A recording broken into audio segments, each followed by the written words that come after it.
And I think I'm just going to go ahead and let everybody tell you what their name is, introduce themselves, and very briefly, and then we'll kind of give everybody 5 or 10 minutes to speak a little bit more on your platform, if you will. So we're going to do introductions and then... Yeah, just say your name and what you're running for first. We'll just make it real quick, and then after that, go in a little bit further into what you tell us a little bit more. So we'll just go ahead and start with... Are you ready? Start with you.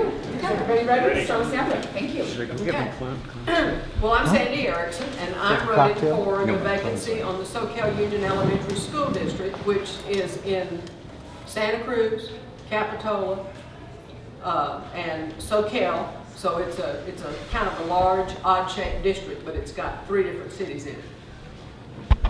Good afternoon, I'm Kain. I am the Republican candidate for the 29th State Assembly District, and I live in Aptos, and I'm glad to be here. Thank you. And I'm Roger Wildey, and I'm running for the office of Sheriff Coroner of Santa Cruz County. Thank you for having me. I'm Bob Pursley. I'm running for the same office of Sheriff Coroner, Santa Cruz County. Hi, Jim Hart. I'm running for the office of Sheriff. Thank you. Thanks for being here. So, like I said, if you want to just go a little bit further into why you're running, etc., and then we can take questions from everybody in the audience. Well, I'm running for the Soquel Union School Board because they have a long history of making appointments to the school board. It's my neighbors. I live in Capitola. I've lived there for 15 years. I've lived 40 years in California. You should have heard this accent 40 years ago. I'm originally from South Carolina, and I'm a registered nurse by trade, and I still work. But my neighbors have told me forever, Sandy, the school board kind of has an agreement amongst themselves. If somebody knows they're not going to run, then they'll resign, and the sitting board members will pick someone to replace them. And then when the general election rolls around, they get to run as an appointed incumbent. And incumbents almost always win. And most of the time, having the word incumbent on there prohibits somebody from running against you in the first place. It's such a powerful thing. And so the 4 of the 5 sitting board members were first appointed and in the Soquel Union School District, and including the person who resigned and why we're having this election in June. And last year, the school district said that they needed more money and they needed a parcel tax really bad. And so they ran a measure to have a parcel tax. And I will tell you that in 1978, I voted for Proposition 13. I had friends who were older and they were being moved out of their homes because of the escalating property taxes. So parcel taxes have always been near and dear to me. And so they did that. And fortunately the parcel tax failed. But then they got money from Proposition 30, which was the sales tax increase that was voted in. And they didn't take any of the Proposition 30 money to reduce class size. And in fact, the board president at the time, and this was in June, she says, how are we going to explain to the parents that we're not going to use any of this Proposition 30 money to reduce class size? And nobody said a word. So clearly they had a plan in mind. And I thought that was kind of, if not just deceitful, at least very misleading to the public. So here they said they needed money to reduce class size, they got it, and they didn't use it for that. So lo and behold, here comes the fall and one of the board members resigns. And so the sitting board members say, we're going to post this and we'll pick somebody to be the replacement. And I applied, 5 people applied for that position to be appointed, and I was one of them. I knew they weren't going to pick me going into it. But I had also learned that the same education code that allows them to pick someone and make an appointment goes on to say that if 1.5% of the registered voters in the district sign a petition, they have to have an election and that the appointment is vacated. So they picked somebody on December the 4th, and on December the 8th, I started gathering signatures to force them to have an election. And there's 17,700 voters. I needed 1.5%. I needed 266 to qualify it. I got 418. And I had 30 days. I had from December the 4th until January the 3rd. I was busy. I did not send out Christmas cards this year. And y'all might remember it was really cold and dark early on in December this year. And so they have to have an election. And as it turns out, none of the other 3 people who applied in December were going to run. So I'm running so that they have to have this election.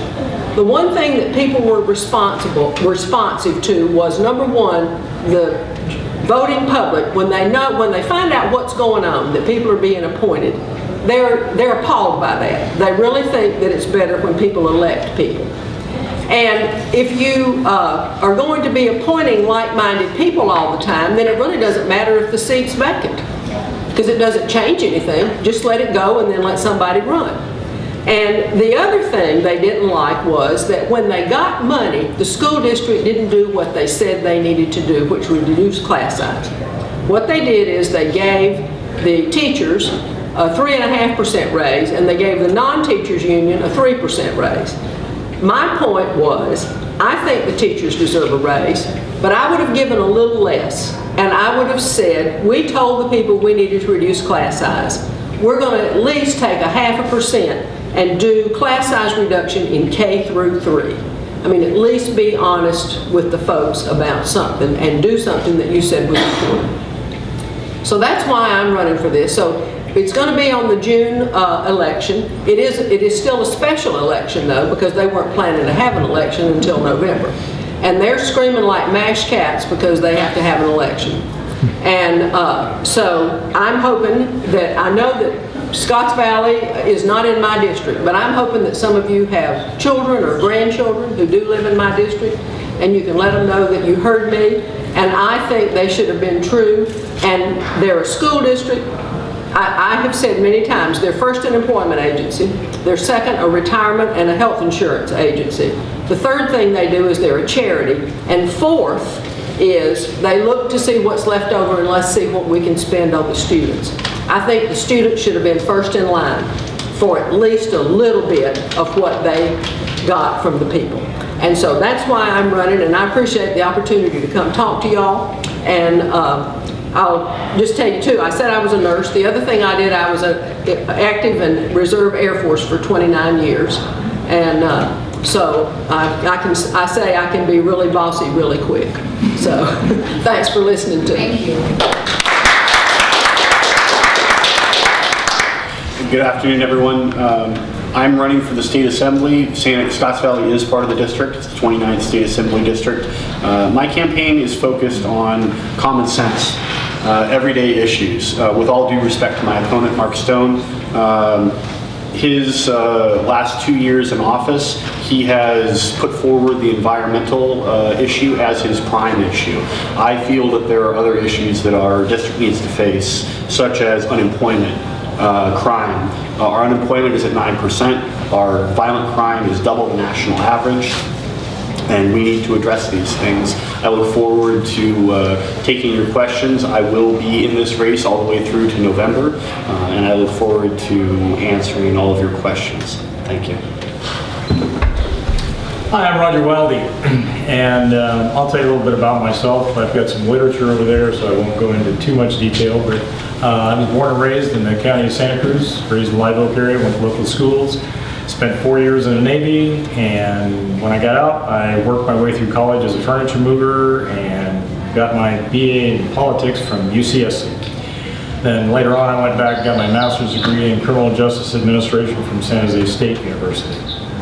I joined the Sheriff's Office in 1979. I've done virtually everything that there is to do in the Sheriff's Office, and I've been in charge of most of it, including the jail and patrol and almost all the special teams, including the bomb squad, the SWAT team, search and rescue. How are I you? started the school resource officer program years ago. I went to school resource officer school, the first school resource officer. I firmly believe in that, believe in school safety. I'm running because I considered running a while back. I think the basics of public safety have been forgotten.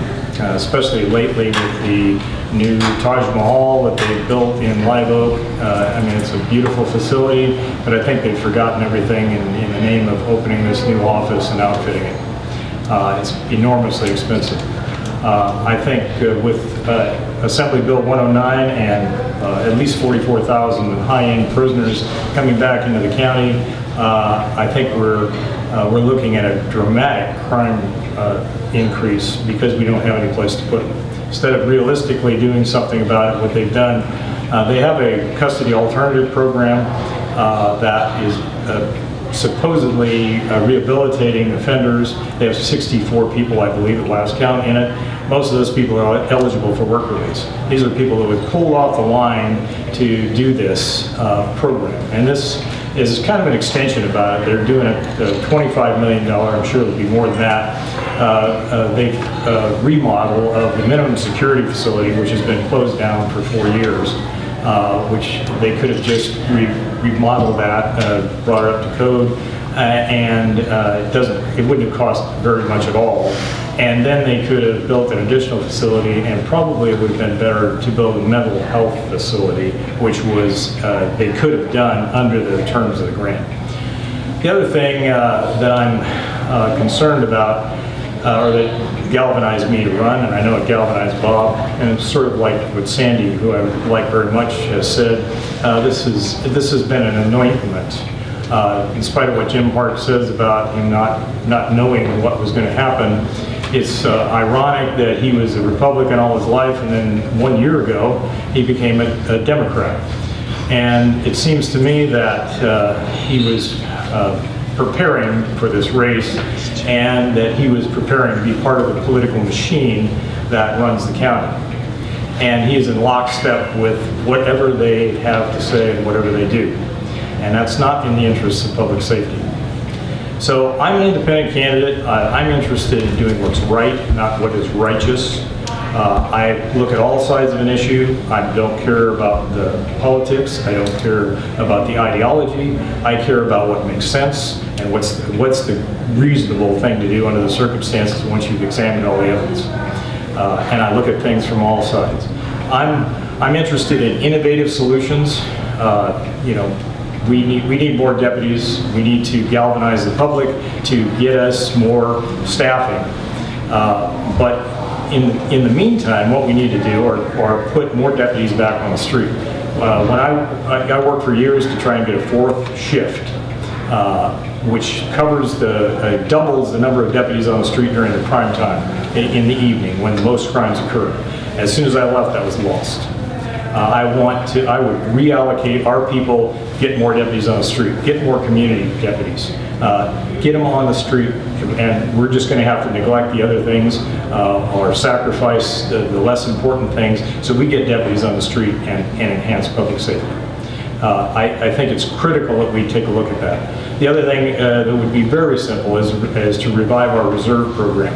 And if we used to have over 50 reserves, now we have, I believe, 1. There are tons of people, tons of young men and women that are academy graduates that would just love to come to work for us for nothing, and they could be level 1 reserves, and they could go through a training program like Watsonville does. They have unpaid reserves, and they run them through a training program 2 days a week for 6 months, and then they're qualified. And then when you have openings, when I could galvanize the public to convince the board members and educate the board members how bad it really is, then we could hire these people. We wouldn't have to put them through the academy. And we wouldn't have to put them through a field training program. So we could save a lot of money. We could just plug these people right into our ranks. Things like that are the things that we need to do to solve the problems locally. And the current administration is not looking at any of those kinds of things at all. They just they have their heads in an administrative cloud, and they're just marching along thinking they know everything. So I want to reach out to the people. I want to take a look at things like Take Back Santa Cruz. Those people are really, really motivated to make things better. And I want to create organizations like that, community organizations that can get out into the community and do things.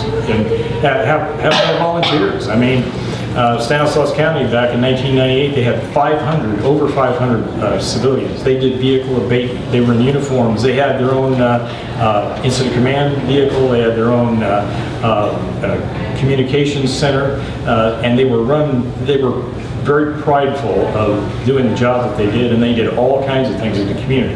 Those kinds of things don't cost money. They just unite us with the community and they enhance public safety. Those are the kinds of creative things that I want to do, the common sense approach to law enforcement rather than the bureaucratic one. So if you want a sheriff who's a leader and will make things right in Santa Cruz County, please vote for me on June 3rd. Thank you.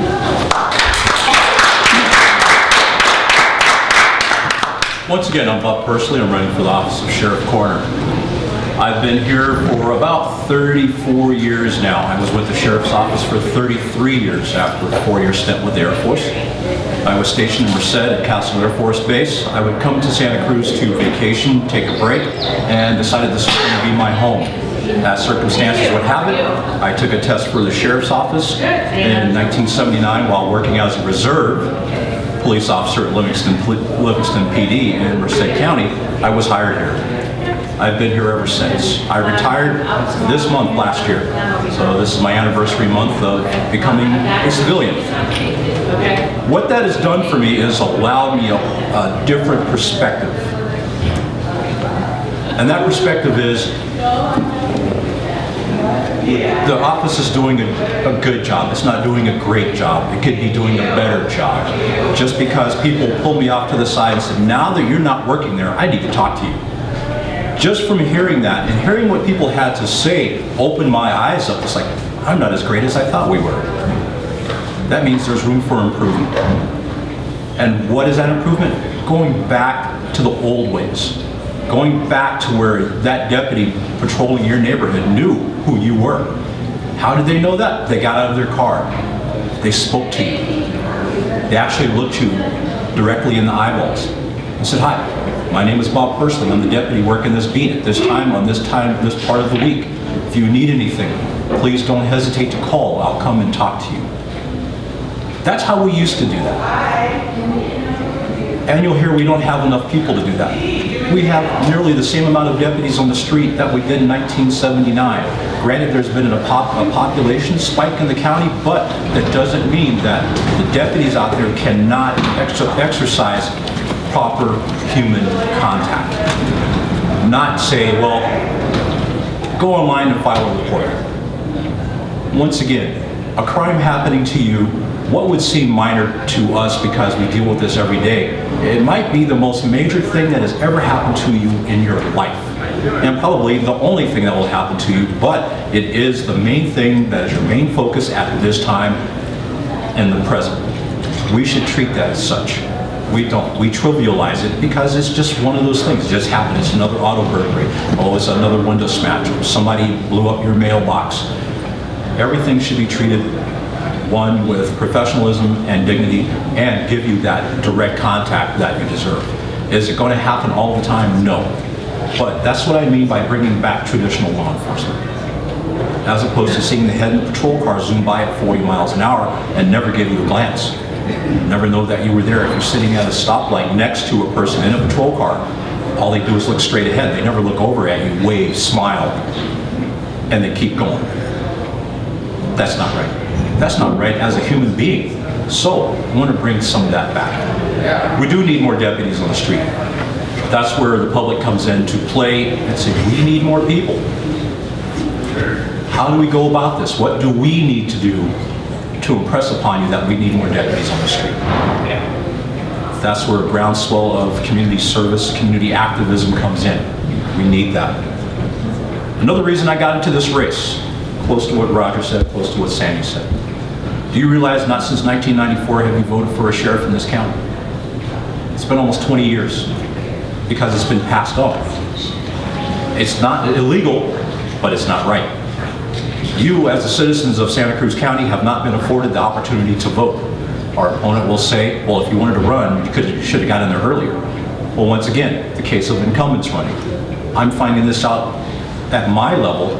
It's hard to beat someone when you come with a complete package because it's attached to the person that was there before you. There's a democratic process that has to be followed. Otherwise, take it off of the books. If you're not going to allow people to exercise that process, do something about it and make it go away. Which I don't think that's going to happen, because you are allowed that right to vote. We're given that right to vote. We protect that right to vote.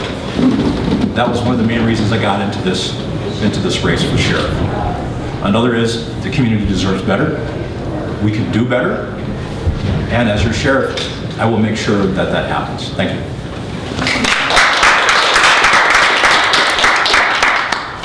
Well, first of all, thank you for having us today, and thank you for coming and listening. My name is Jim Hart. I'm a candidate for sheriff. I grew up here in Scotts Valley, and I went to all the local schools, and then when I graduated from high school, I went to the University of Nevada and earned my bachelor's degree. And when I graduated, I was offered a number of jobs. I could have gone with alcohol, tobacco, firearms. I could have gone with a number of local police departments and sheriff's offices, but I really wanted to get back and serve Santa Cruz County. It had been so good to me, and I love this county. I love the people, I love the area, and I really wanted to get back here and serve the community where I was raised in.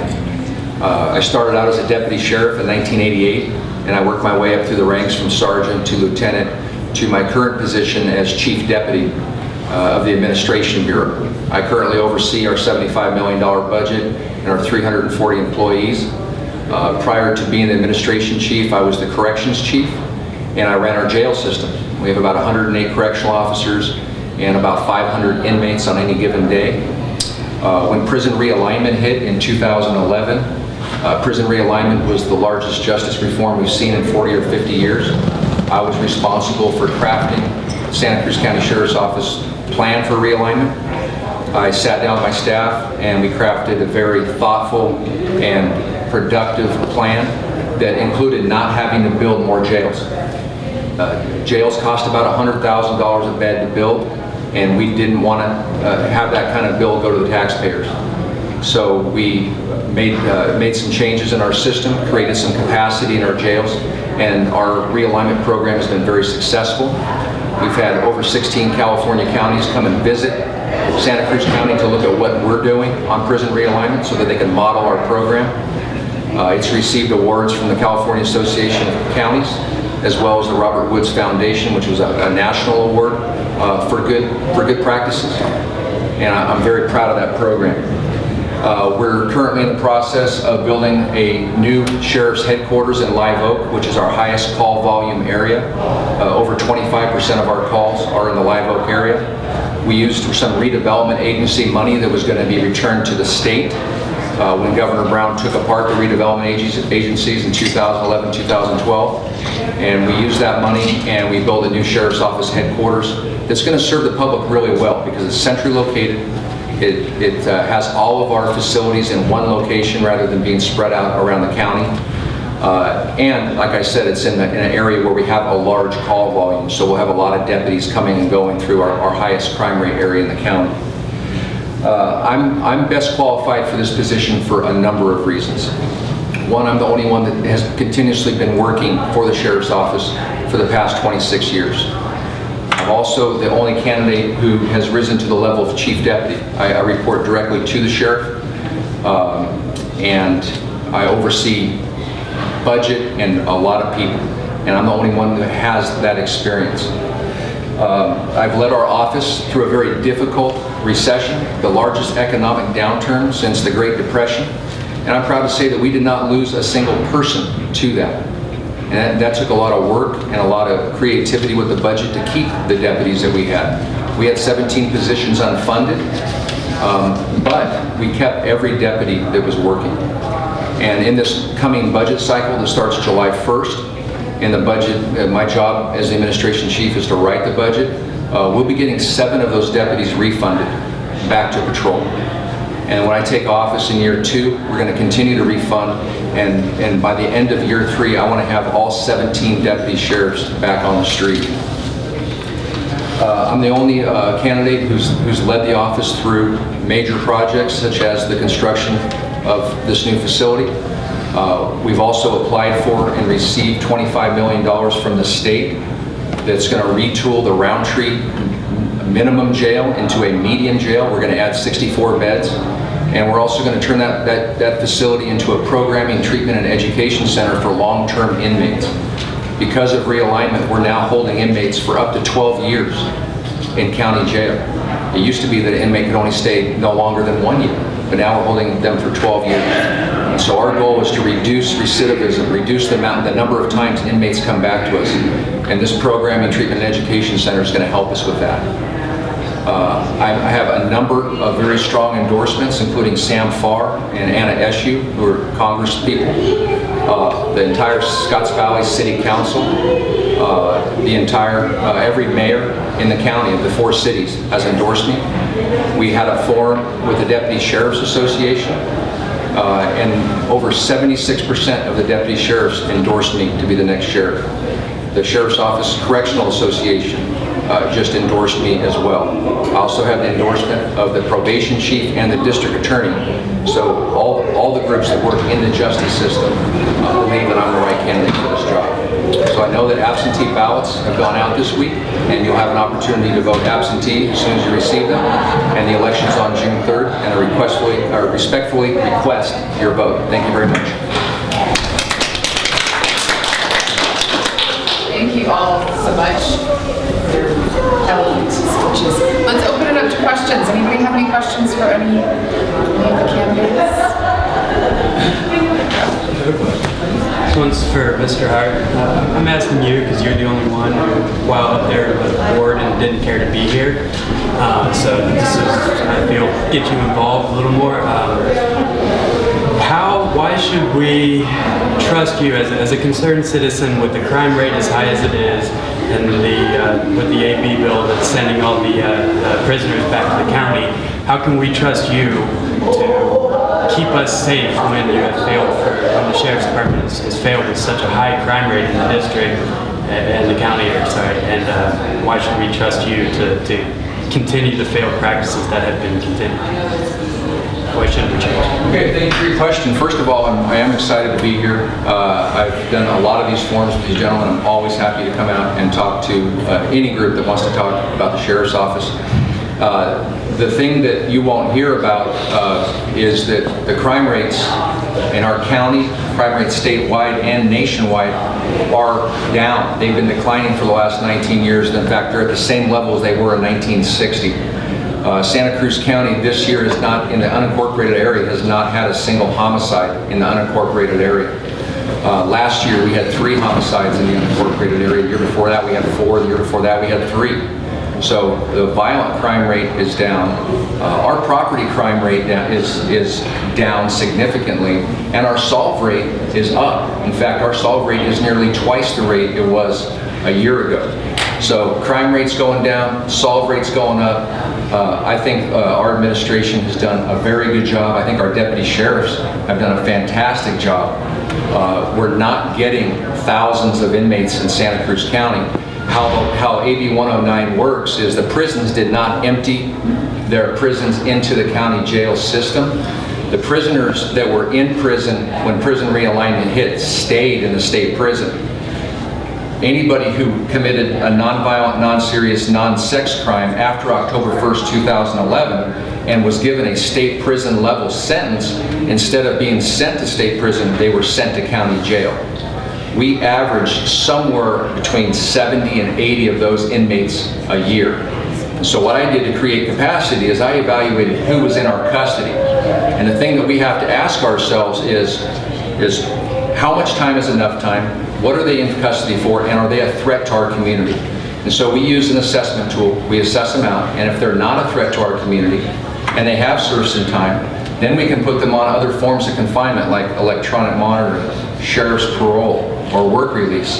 We'll empty that jail bed in order to make room for the higher end offender who would have been sent to state prison. California Association of Counties believes our systems work. Robert Woods Johnson Foundation think our systems work. Our DA, our probation officers, as well as a lot of counties around the state that are trying to solve realignment problems think our systems work. And they're coming here to see exactly what we're doing. And then they're taking back that information to their county and they're modeling it in their own county. So I'm very proud of the fact that we are on the cutting edge of prison realignment. We were fully prepared for it, and we didn't have to build more jails and spend millions of taxpayer dollars in order to create capacity, that we were able to do that on our own. Fair question. Following on that same question, I worked in the jail until a month ago. I retired after 25 years as a sergeant in the jail. And I'd like the other two candidates to give me their thoughts on AB 109, the CAP program, and what Chief Hart has recently just said about how inmates are being handled. AB 109, buzzword. It's a feel-good program. We have to do something. It wasn't created. It was handed down. Here it is. See how you can deal with it. It wasn't a mindful thought.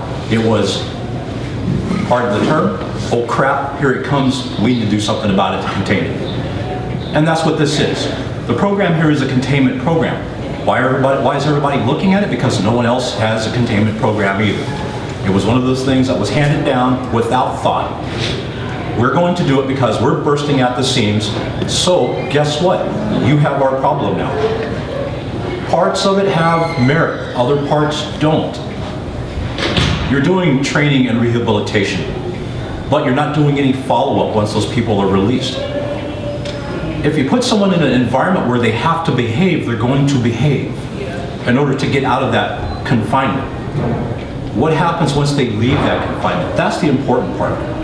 You're going to that class or that treatment class or that rehabilitation class because you're there and you're told you're going to go to that.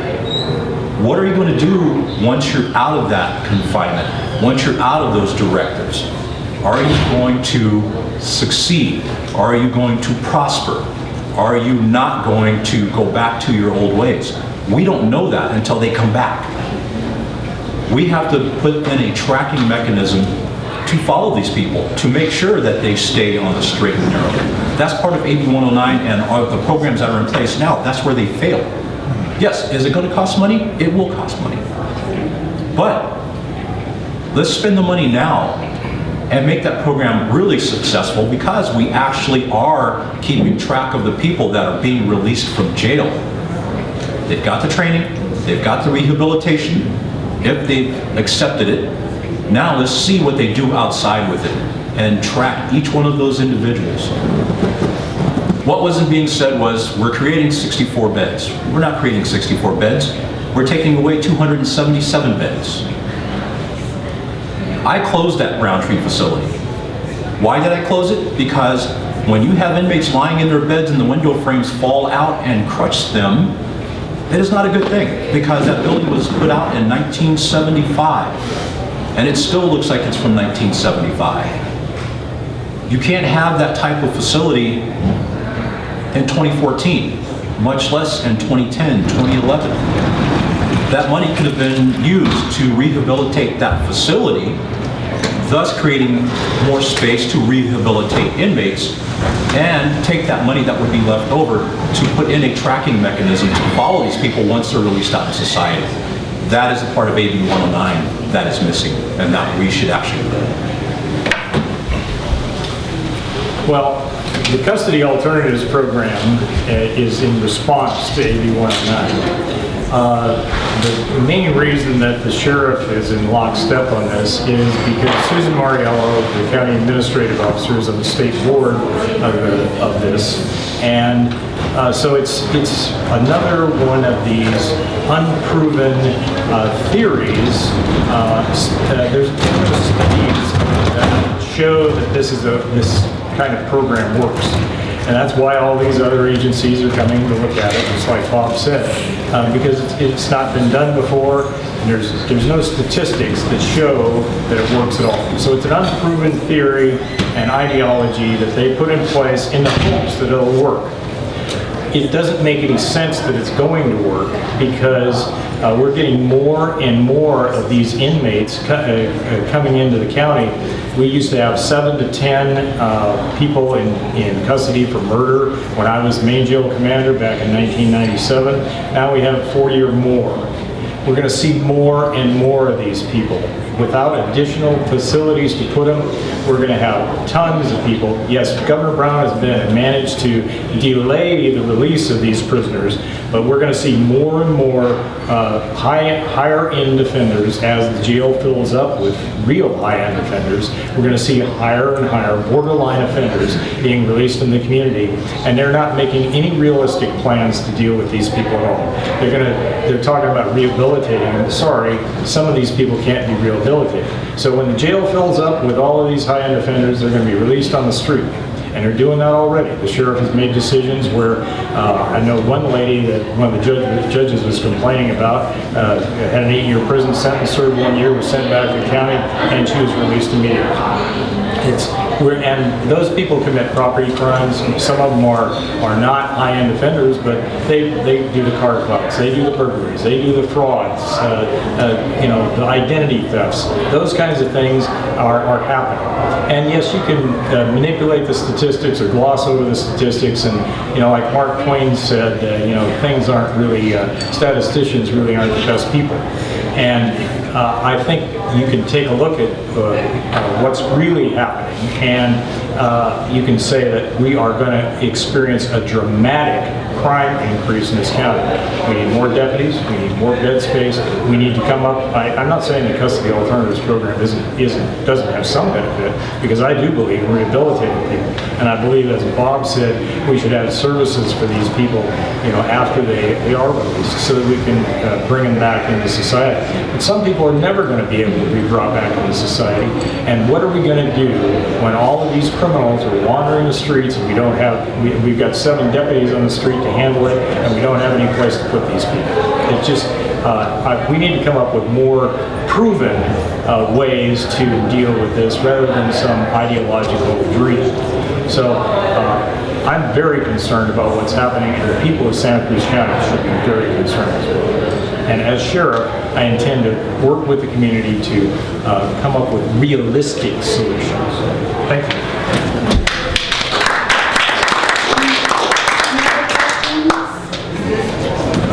Yeah, as a preamble, I'd like to thank all of you for coming to and offer yourselves as for public service. I think it's really valuable that you are offering to represent people and do your diligent best to fulfill your duties of your office. And I have been a wary resident of this county for over 42 years. And starting with the cancerous coup that Mike Rotkin and his cohorts enacted at the university to get the university students the right to vote on issues that have absolutely no bearing on what's going on in their hometown in Iowa or wherever they came from. That swayed the whole tone and the milk of human kindness that was Santa Cruz in the beginning, where neighbors were friendly with each other. You could talk to police. I used to help the mayor with his iris garden. And it's just the socialism slouch towards souring that milk of human kindness that was in Santa Cruz society. It really concerns me a lot. And I don't believe for a second that violent crimes are down, because I can't even turn on the radio anymore without hearing about somebody being raped, shot, robbed, bank robberies, all kinds of things. I don't believe it for a second. I live in Live Oak and I hear gunshots all the time at night. Well, not all the time, but quite often. I hear a little gun battle going on here and there, and I'm just glad I'm not nearby. And it was particularly distressing to me when one of our Marxist mavens on the Board of Supervisors declared a moratorium on this gun shop that was going to be put over in the East Cliff Shopping Center. And he did it with a particularly twinkle of relish in his eye.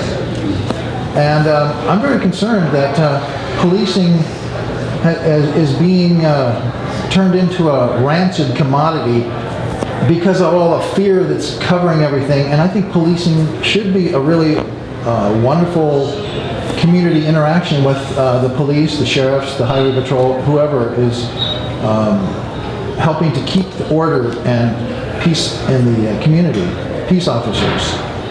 And I just was wondering, in view of the fact that over the last 40 years or so, this societal slouch towards socialism has been developing. Some people call it a machine, some people call it the good old boys club.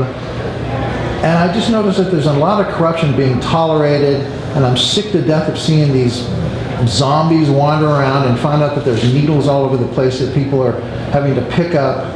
And this misplaced compassion on the part of the Board of Supervisors and the City Council of Santa Cruz, allowing people to just kind of stand there and look pitiful with a sign and expect everybody to support them, and all the just enabling that's going on. It takes away people's initiative and their ability to actually feel proud to be in their community. And so I'm wondering, for the sheriffs, all you, if you, in terms of law enforcement, if you determine or discover during your term of office that there have been crimes committed in the community from people within the government or without, like for example, a federal bureaucracy decides they're doing, like the IRS is going to come in here and impose their will on somebody, or you find out that there's a corrupt congressman, or the district attorney is caught with his hands in the cookie jar, and that sort of thing. Board of Supervisors, planning department official, anybody who's caught doing crime, if it comes to your attention, what would you do? I also just want to say that the anointing of different offices, like the Coonerties, and what was going on in the Sheriff's Department, the anointing oil over 20 years is getting kind of rancid. So, do we have a question, or? Yeah, I do have a question. I just have, that question is, what will you do if you find out that there's crime happening in places where it might be kind of risky to your position to go against the political machine? And thank you for shortening it for me. Yeah, what would you do? Well, in the first place, I believe strongly in the Constitution, and I do not believe in government intervention, federal government coming in and telling us what to do all the time. So, I'll stand up for that as the highest elected law enforcement official in the county. I will stand up and protect the Constitution. As far as public officials being corrupt, if it comes to my attention and it's under my purview to investigate it, then I'll let the chips fall where they may. And if it's my duty to investigate this person and we find out that a criminal act has been committed, we will definitely get the case and we'll turn it over to the district attorney, or turn it over to the state attorney general, or whomever. If it's a federal case and they've done something clearly wrong and corrupt, then I'll even turn it over to the feds. And I'll stand up and be counted. I'm not going to be part of any corruption. I'm a very honest, stand-up person, and anyone that has known me will verify that, whether they like me or not. So I stand up for what I believe in, and whether people like me or not, that's up to them. Because a man can be judged as well by his enemies as by his friends.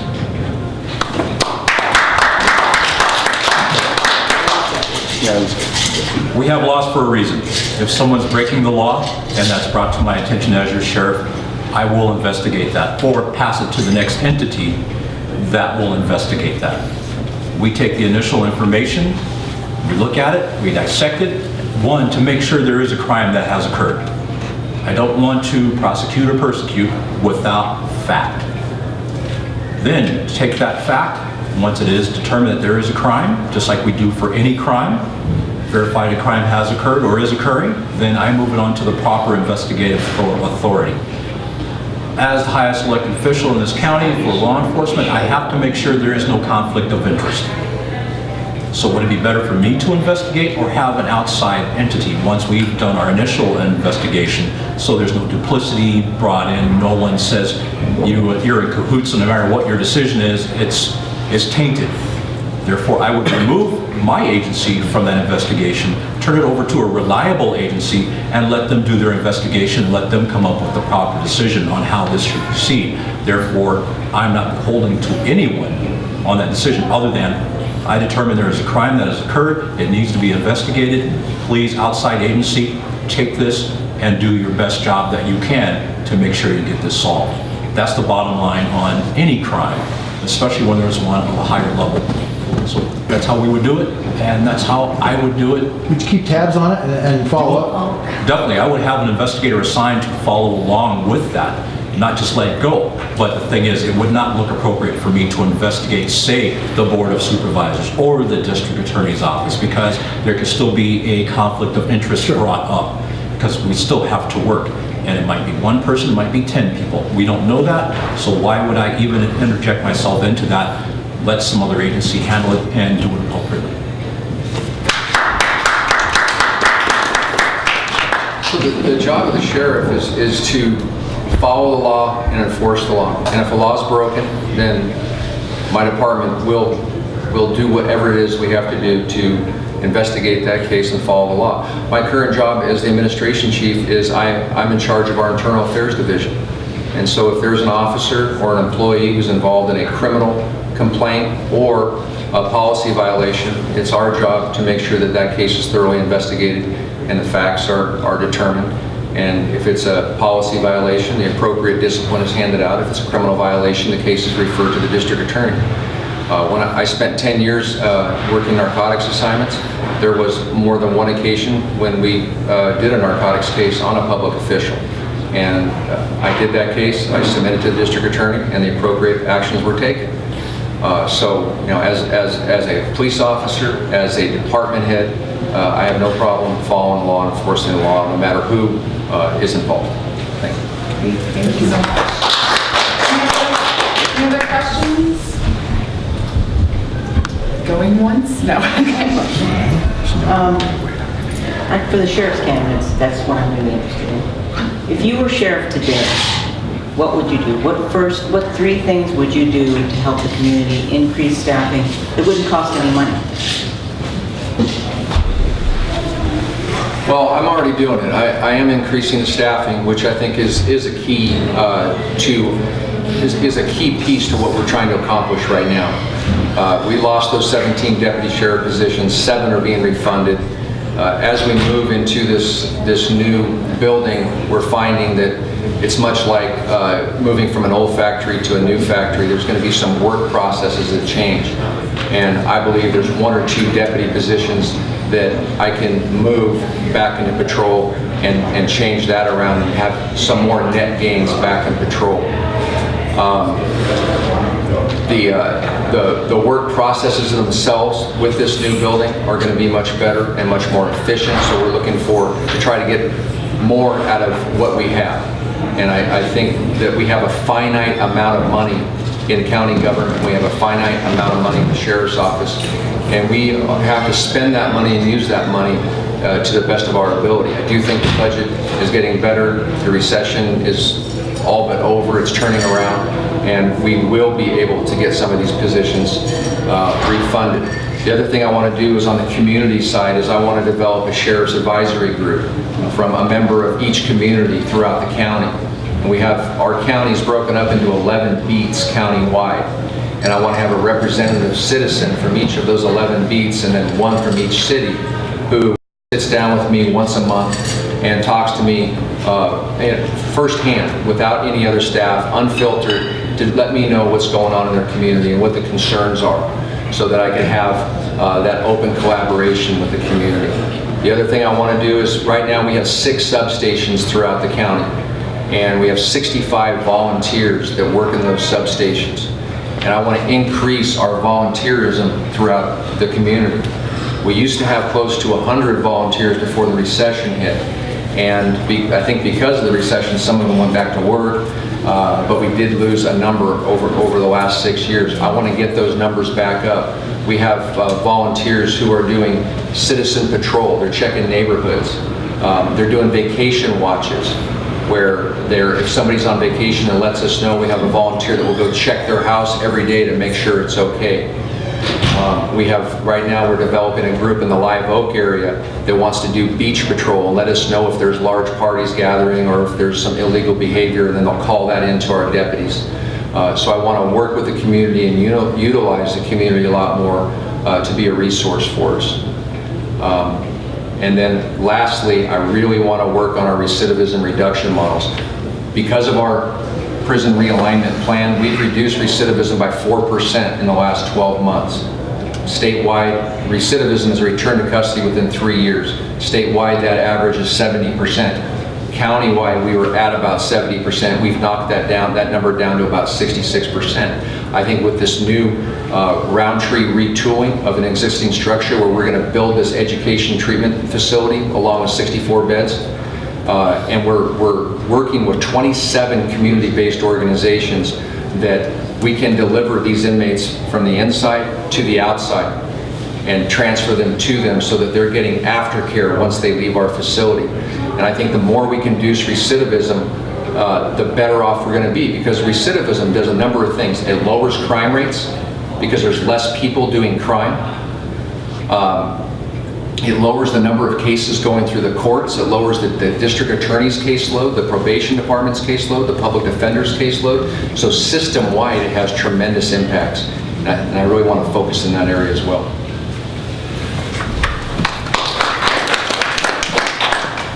As sheriff, the first thing I would do is look at where those surplus deputies are. There are non-essential jobs, non-essential functions within the sheriff's office that deputies are doing. I would pull those deputies and put them back on the street. I'd also look at some of the functions that they are doing in other bureaus, such as corrections. There are deputies actually assigned to corrections under the term of court security. There are between 5 and 6 deputies assigned to that. I could actually pull those deputies, reclassify some of the correctional officers, allow them to carry firearms during the course of their duty to take those transport duties over. That'd be the first thing I would do. Secondly, I would actually go forth and look at the reserve program. Why? Because the reserve program was a very vital program at one time. When I got hired here in 1980, that was one of the most impressive reserve programs that I've seen. I'd like to go back and do that. It's said that you need money to pay these people. No, we don't. There are people that will go through the academy and put themselves through the academy as citizens to come back out. We have citizen soldiers in the form of National Guard. We would have citizen deputies, people that I could call on in the times of emergency or in the times of just extraordinary events that we need extra personnel. I could call on them and bring them to work. They wouldn't be paid, they'd be doing it because they're concerned for their community and the citizens of the community. I would look at all programs out there, look at which programs are working and taking up our time. If they're not working, get rid of them, come up with something new. But don't keep spinning our wheels in something that has no base, no tracking, and no teeth, as it were. Try to get programs in that would bring teeth into our enforcement efforts, our rehabilitation efforts, and getting people back on the street and keeping those people who deserve to stay in custody, keeping them in custody. Thank you.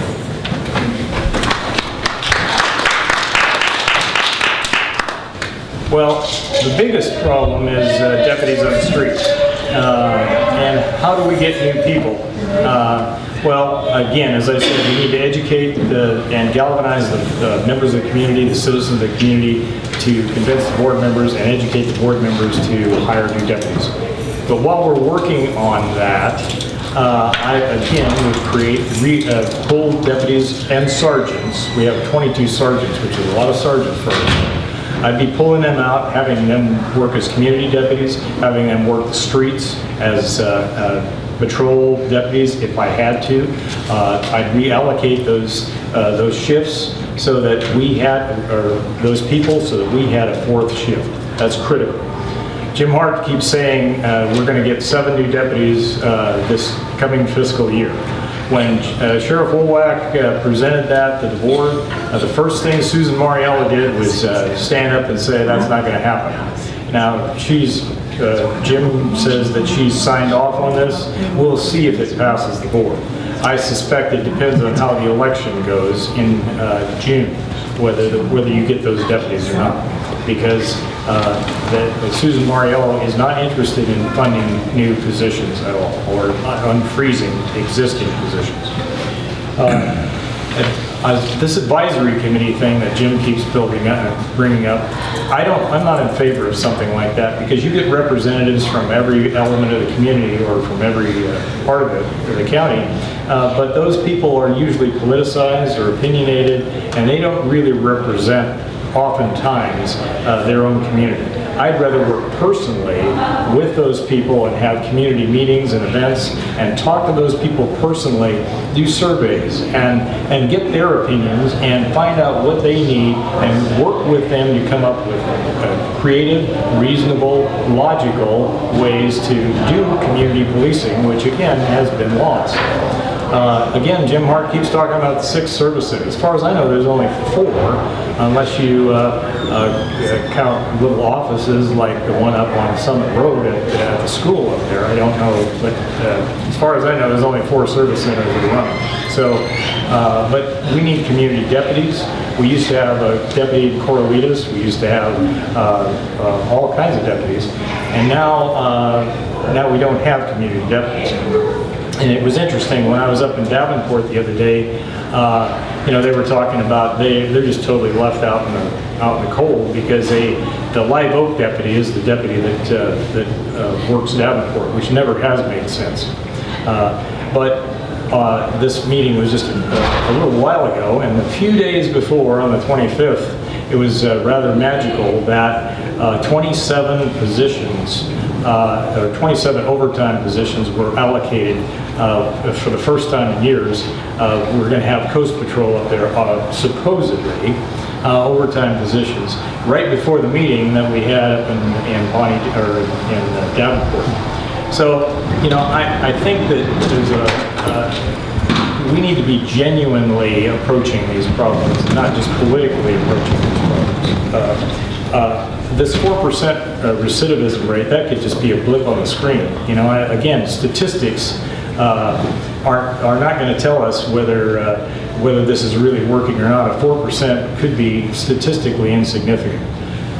So I'm concerned that there's a lot of statistical manipulation, a lot of glossing over what's really going on now, and not only that, but what's going to happen in the future.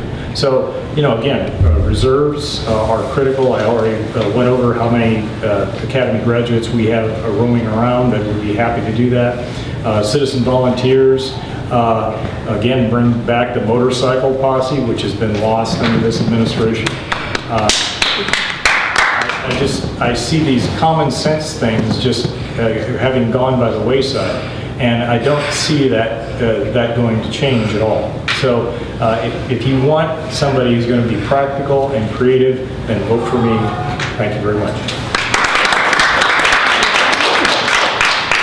My question's for Mr. Hart. Since you're high up in the department, were you part of the decision that killed the motorcycle posse that he just mentioned, and why? Why wouldn't you want the community looking for the elderly to get lost or kids to get lost? What's that about? So we retooled the search and rescue team, and we created a mountain bike team. The people that were overseeing the motor posse, there were some communication breakdowns with that group. But I wasn't involved on the day-to-day on it. I was just involved on the peripherals. But our search and rescue team we've gone through it. We've done a lot of great things to it. If you talk to the people that are on the search and rescue team who have been on it for a long time, there's a lot of collaboration, there's a lot of good work. They did about 23 missions last year and did a great job. So I know the team is up and running. I know it's very strong. Yeah, bikes can't go where motorcycles can go, and they can't go the distance either. And they can't go at night like a bike can. They got brighter lights. I just think that it was just a shame that was shut down. Yeah, I think there was some real breakdowns in communication between the team and the people that were running it, and I think that there was a hard time with some policies going on, and but I don't know all the facts of Would you bring it back? I'd have to look at it, and Steve Carney's the lieutenant who's managing that program right now and doing a great job with it, and I would really have to talk to him because he's the expert on the ground right now that's running it. Okay. Quick question, Mr. Wildey, would you bring it back? I certainly would. You know, there was a lieutenant who I liked very much years ago who was in charge of search and rescue and wanted to get rid of the motorcycle posse because they're a cantankerous bunch. I mean, they're... And they do a darn good job when they're out on the trail. Good job. But, you know, and they're very experienced, and I worked with them. You know, I took on the state because state parks didn't want them on their property because they said, oh, well, it's going to damage the environment. I'm sorry, but when we have a search and rescue operation, that's a life or death matter. Absolutely. And these people need to know the territory. So I went all the way to Sacramento and got them to acquiesce so that they would allow our motorcycle posse people to ride the fire roads and get to know them and know where things were in an emergency. And it's absolutely critical to have them. They have saved so many lives over the years. You know, there was one case years ago where we were doing a search and rescue operation in conjunction. It was right up on Skyline. We were doing a search and rescue operation and in conjunction with Santa Clara County. And I got up there, I was going to be the incident commander, and when I arrived, we had a state parks lieutenant who had just come over from the motorcycle place in Gilroy, and she was inspecting the motorcycles to see if they complied with off-road motorcycle regulations. And I saw that and I told her, you know, we're here to save lives. If you continue with this, I'm going to arrest you. And ironically, this guy had been out in the woods for 3 days. We all thought he was dead by that time. Ironically, it was a motorcycle posse that found him. He survived? He survived. Awesome. Yeah, he was fine. And the motorcycle posse's done those kinds of things a lot over the years. But when the motorcycle posse when this lieutenant was trying to get rid of him, I went to Sheriff Mark Tracy and I said, look, I'd rather take over search and rescue and I'd rather work with these people and try and work it out. So I bargained with them, got them to step in line, and they were with us for another 12, 15 years at least. This time around, they didn't want to wear bright orange uniforms. We could have given them a very classy looking, or had them buy it themselves, a motorcycle posse jacket that would have been bright and would have distinguished them and made them proud to be part of the search and rescue unit. And then that would have given us a bargaining chip to say, okay, folks, you have to attend the trainings a little more, you have to do this, you have to do that. But, you know, that requires a leader, someone who's inspirational and will step up and talk to cantankerous people and get them to work for you. You know, I mean, that's what it's all about, because those are the kind of people who really get out here and bust their tail for you. Yeah. So, you know, I think it's a travesty. I hope no lives have been lost because of the loss of the motorcycle posse, and I hope none will be lost until they revive it. Because, and I want to use those people to revive it because they know the county and they can teach people how to do it. And there were a lot of other people that wanted to be part of the motorcycle posse and they never did the background investigations on it. They just let it dwindle away because they were called rogue agency or rogue group. You know, I'm sorry, but that's a misguided effort. And I guess they're trying in some way to revive the motorcycle posse, but I'm sorry, without that knowledge and expertise from those people who've done it for so many years, it's going to be a shadow of its former self. And you know, the reality of search and rescue is every hour the area doubles of the searcher. So it's incredibly important to get out there. Search is an emergency. That's a precept of search and rescue. You get people on there as quickly as possible to do a hasty search. And that's when most lost people are found. And that's what the motorcycle posse was absolutely crucial for. And that's gone. Wow.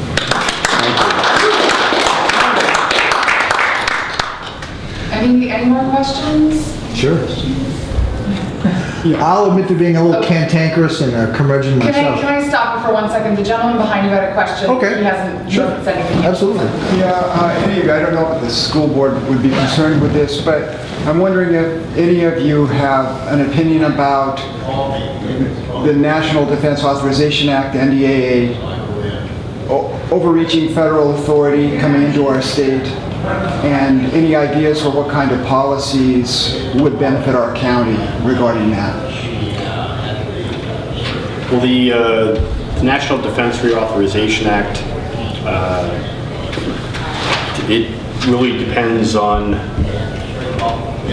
the only leverage that I'm aware of the state of California has against any federal imposition is one of finances, because the president in a state of emergency can nationalize our federalize our National Guard against at the will of the federal government. So in relation to the National Defense Reauthorization Act, I think the only power that we have as a state is to pay our debts. If we pay our debts, then we have leverage over the federal government. But in relation to the mesh of our armed forces as under the California National Guard and the federalization of it, there is nothing we can do unless we were to secede from the Union, which isn't going to happen.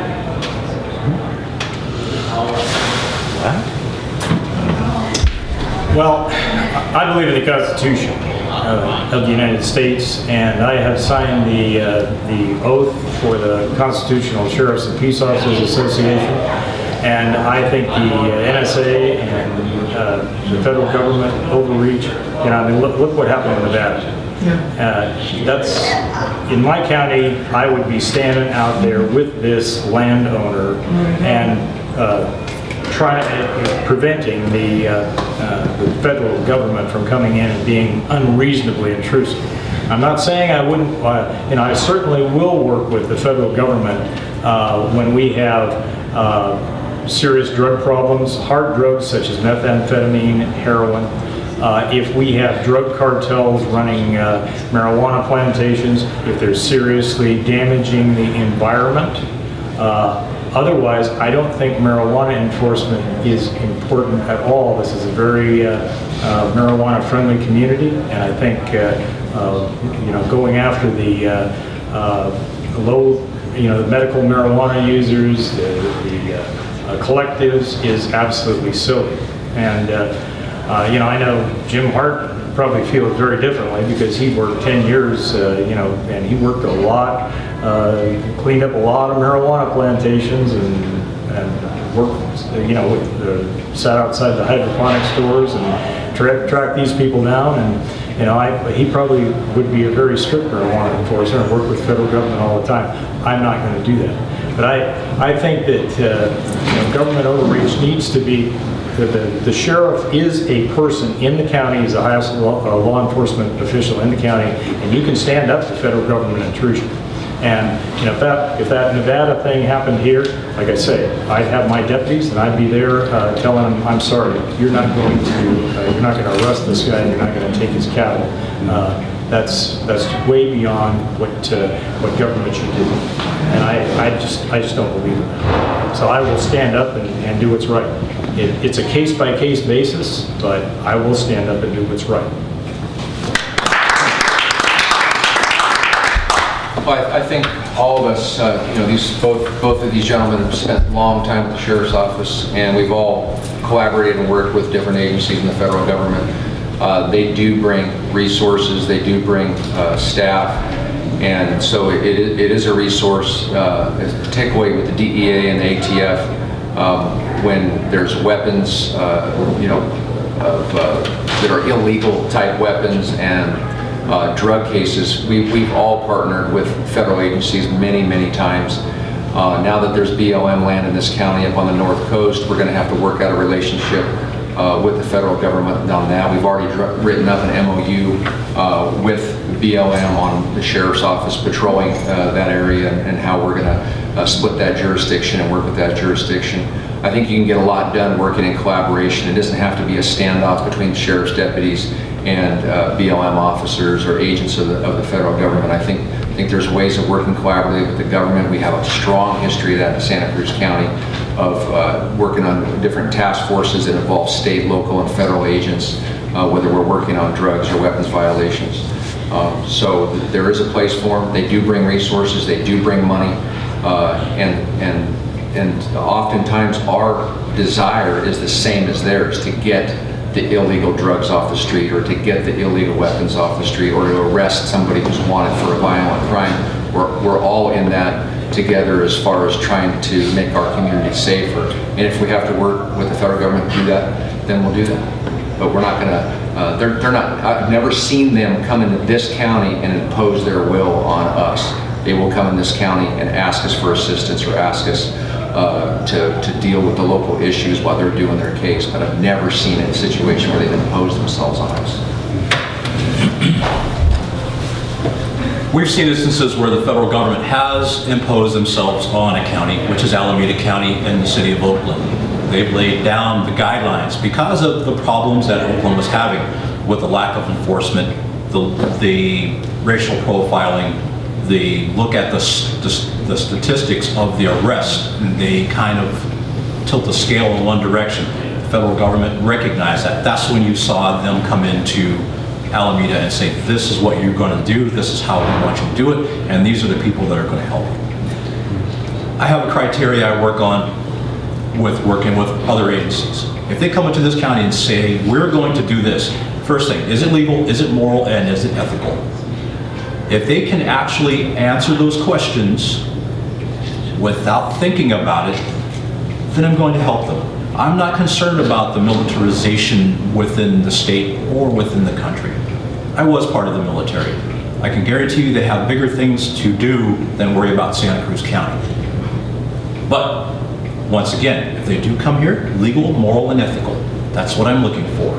I will help them. I've worked with them. I've worked with DEA. I spent 5+ years undercover working with DEA, DOJ, ATF, all of the acronym agencies. I've worked with them. And not once did I hear anything reeking of a takeover of Santa Cruz County. They really don't care.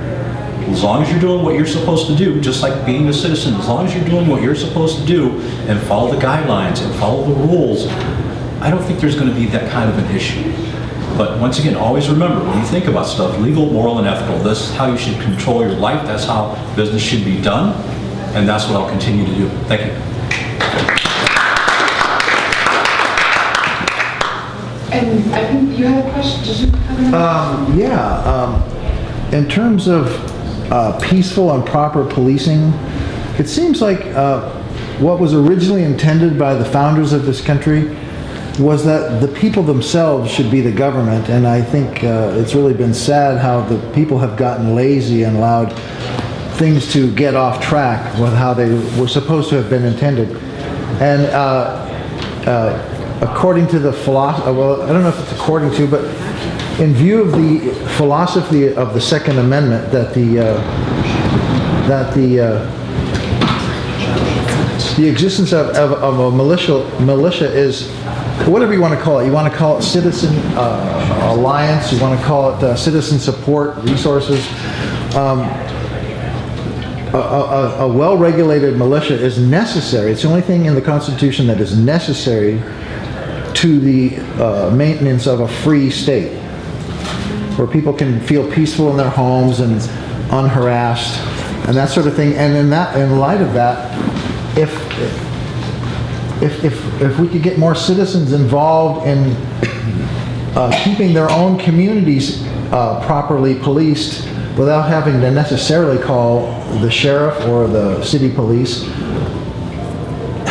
can any of you folks in your administration, how would you possibly get more citizens involved in being trained in the proper techniques for working with law enforcement and instill that kind of confidence in the neighborhoods so that there could be more cooperative interface with the law enforcement agencies? I don't know about anybody else, but I've gotten pretty lazy physically, and I could use some training in self-defense techniques and maybe even search and rescue. I think it would be really great to get involved that way. I never was able to go in the military because of flat feet and a bad hip, but boo-hoo. But I think it'd be really good to actually have a well-regulated militia in the communities so that people can kind of do their own neighborhood policing without having to call you folks. Because, anybody, how would that fit into your administration, that sort of idea? We'd go into a neighborhood watch. That's what neighborhood watch was created for. was neighbors taking care of neighbors, neighbors taking care of their communities, and reporting any instances within those communities, whether it's community concerns, whether it's crime within the community. That group is supposed to bring that to law enforcement. Reinstitute those programs. Get those programs monitored by deputies, not just the community service officer. That community service officer could be the maintenance point for that, but have the deputy actually involved with that. Yeah, that's what my thought was. As a portion of that, we can do limited self-defense training. Yeah. We can do a weapons familiarization training, things of that nature. Once again, if you really want to get involved, and that's where the reserve program comes in, to bring you into law enforcement as a citizen deputy, but you have to pass the academy. That's a whole other animal. But yes, you have to complete an academy to become a reserve deputy or a reserve officer.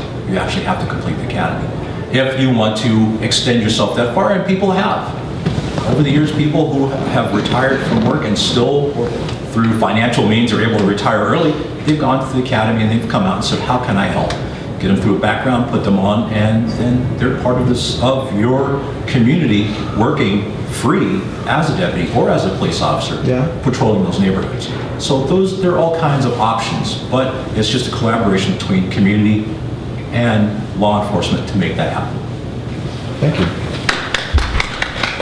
So as Bob said, you have to go through a 24-week police academy and then go through an 18-week field training program within the agency in order to be certified as a reserve officer. And there's just not a lot of citizens out there that have that kind of time or money.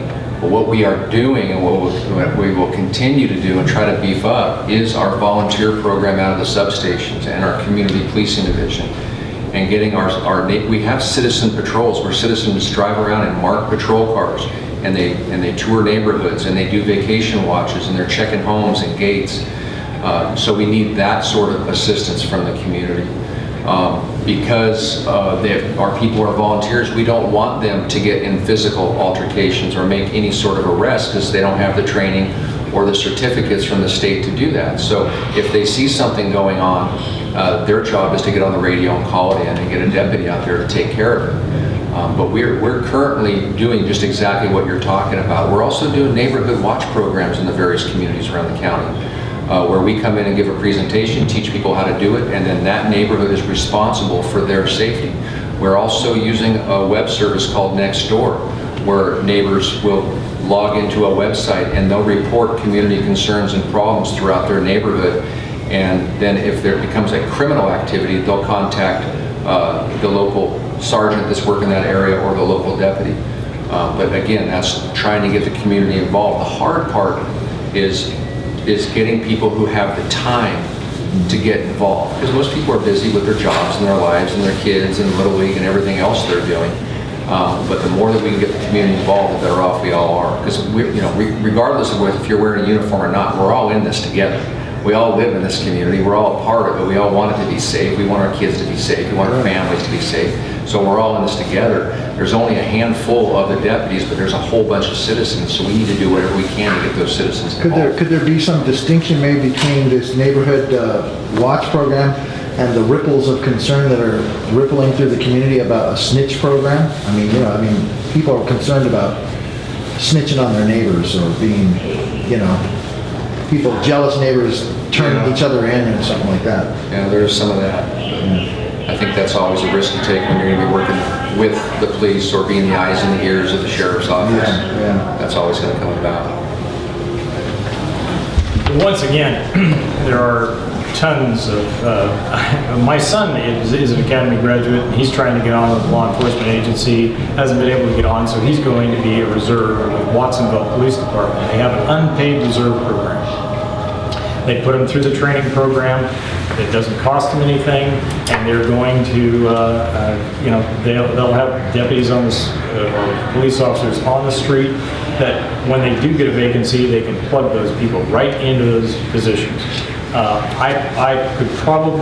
we could probably put, within a year, we could probably attract 50 academy graduates who would be willing to come and work for the sheriff's office and go through a field training program 2 nights a week or 1 night a week, and supplement the deputies until they could go on a patrol by themselves full-time at the completion of the training program. That makes a great deal of sense to me. That's a no-brainer. The other thing, organizationally, you have to think about how you're going to reach out to the community. I think as sheriff, I've got to be personally involved in this, but I can't be everywhere at once. So currently we have 1 volunteer coordinator. What we need are volunteer coordinators in each of the areas: Boulder Creek, Ben Lomond, Felton, Aptos, Soquel, Watsonville areas, Corliss. I mean, and it works under a volunteer coordinator or a lieutenant or sergeant, works with sergeants. We used to have problem-oriented policing teams to work with them as well, and have those people go through training like you're talking about. And they could do, they could take, I know some of our volunteers now take low-end reports, but they could do vehicle abatement. They could do a lot of different things as civilians that would take the load off of law enforcement people. Right. And it's creating that organization, and there's no efforts to do that now. It's just sort of a feel-good thing where we have volunteers out there, but there's no real organization and management of that volunteer program. They're not in touch, they're not galvanized to. It's just not a priority, I guess. There's no leadership. That's the problem.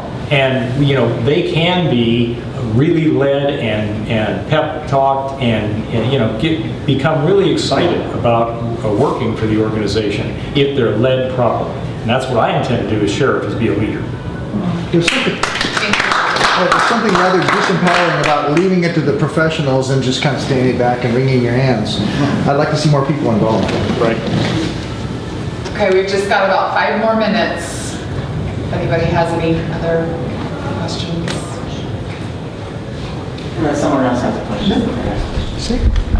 This is for Chief Hart, and then the other 2 candidates can also respond. At the Davenport forum last week, you mentioned that you're the only candidate running that's actively still working for the office, and you took it a step further. And I didn't understand why you said this, but you criticized both Pursley and Wildey for being retirees and having part-time jobs. Being a recent retiree, I don't understand I don't understand that statement. I wasn't criticizing either one. I was stating a fact that there are retired annuitants off of PERS retirement system, and at least Mr. Wildey is a part-time employee with the Sheriff's Office. He's been standing at an x-ray machine for the last 9 years. While the recession has hit, and I've been working to keep this office together and working on the budget and trying to refund positions, we appreciate his service, but he's been doing deputy level work. He has not been at the management level or the executive management level. He hasn't had to fight to try to keep people hired and keep people on. And so sometimes it's really easy to, when you're collecting a check and you're not in the middle of it trying to keep people hired, it's really easy to step back and say that we're not doing enough. My whole point is I've done everything I can possibly do to try to keep this office together during a huge economic downturn. And I didn't have the good fortune, nor did any of our deputies, of collecting a retirement check when that was happening. That our guys were actually out in the field, working understaffed, working without a lot of things, trying to keep this department going. But I certainly wasn't criticizing Mr. Wildey or Mr. Pursley for being retired annuitants. They did their 30 years, they worked hard. I have no problem with that. It's just that they didn't go through the experience of trying to keep this department together during very, very difficult times. I guess I misunderstood you. I saw that statement as you were kind of insinuating that they were double dipping. No, I don't. We hire retired annuitants all the time. I have no problem with that. Well, first of all, let me say that, as somebody who's coming back, an extra health deputy, you're paid the what used to be top step deputy pay, but that's been lowered. But there's no benefits. So you're the cheapest employee that the sheriff's office can have because you don't have any benefits package along with it. The benefits package more than doubles your hourly rate. So if a regular deputy comes in, he's either working and they're paying him benefits, or he's getting overtime at time and a half rate. So it costs the county a lot more. So it's a very economical way for the county to hire people that know what they're doing and be able to do the job. And yes, I have been at the bottom of the totem pole for the last 9 years. But I'll tell you, being at the bottom of the totem pole is a humbling experience, but it's also an educational experience because you find out what the deputies. When I retired as lieutenant, I thought I was really in touch with the deputies.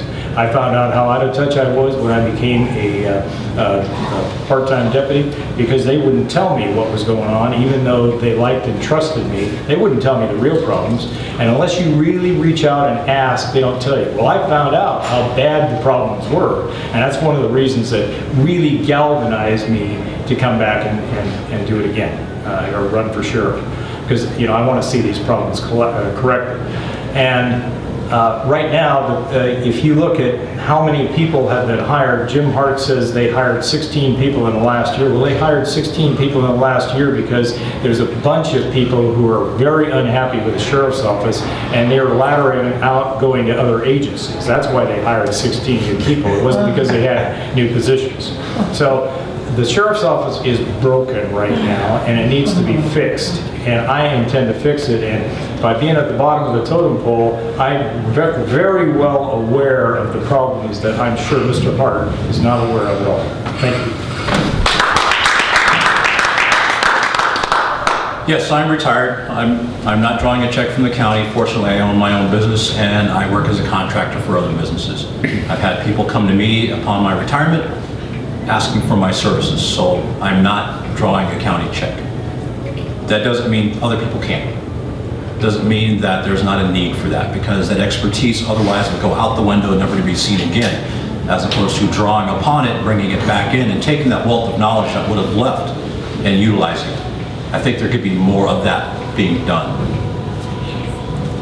As far as economic downturns and what have you, this is cyclical. I got hired in 1980. By the mid-1980s, we're going to lose deputies. Oh no, we don't have money, we're going to lose deputies. We never lost a deputy. 1990s rolled around. Oh no, we're out of money, we're going to lose deputies, we're going to lose deputies. Never lost a deputy. New millennium comes around. Here we are again. Oh no, we're going to lose deputies. We haven't lost deputies. Why? Because as a group, we do stand up and say, you can't do that. We don't have enough people now as it is. So is this something new? No. It's cyclical. Like I said, I can almost say every 10 years, you hear the same cry, and we have not lost deputies. This isn't in part to this administration. It's in part to the people of the sheriff's office saying, we can't do this. We can't allow this to happen. This is nothing new. This happens. So I don't want this to sound like this is somebody else's doing or they're responsible for this time, because they're not. Because it's happened before and it's happened prior to that. I've seen it, I've lived through it. I've been one of those almost gone deputies because they always give you a list and say you're close, but we never lost them. And we haven't lost them to this point. We've lost people to other agencies just because they're not happy here. Some people are leaving because the pace is too slow for them.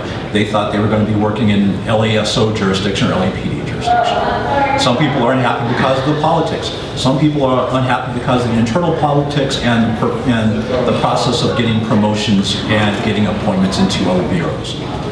Just like in any other business, just like in any other segment of society where there's jobs, there's always disagreements in how things are done. But the biggest thing here is, just remember, June 3rd, you have the opportunity to make a choice between the three of us and Sandy for her position. You have the opportunity to vote now. You're not being handed someone. We stood up, we're being counted, and we're giving you options. Whereas before you would not have had options. For the last 20 years, you have not had options. That's all I have to say about this. Thank you very much. So we're going to call call it for the day. Thank you all so much for coming and your questions. We really appreciated everybody coming, so thank you again. Thank you. Thank you. Thank you.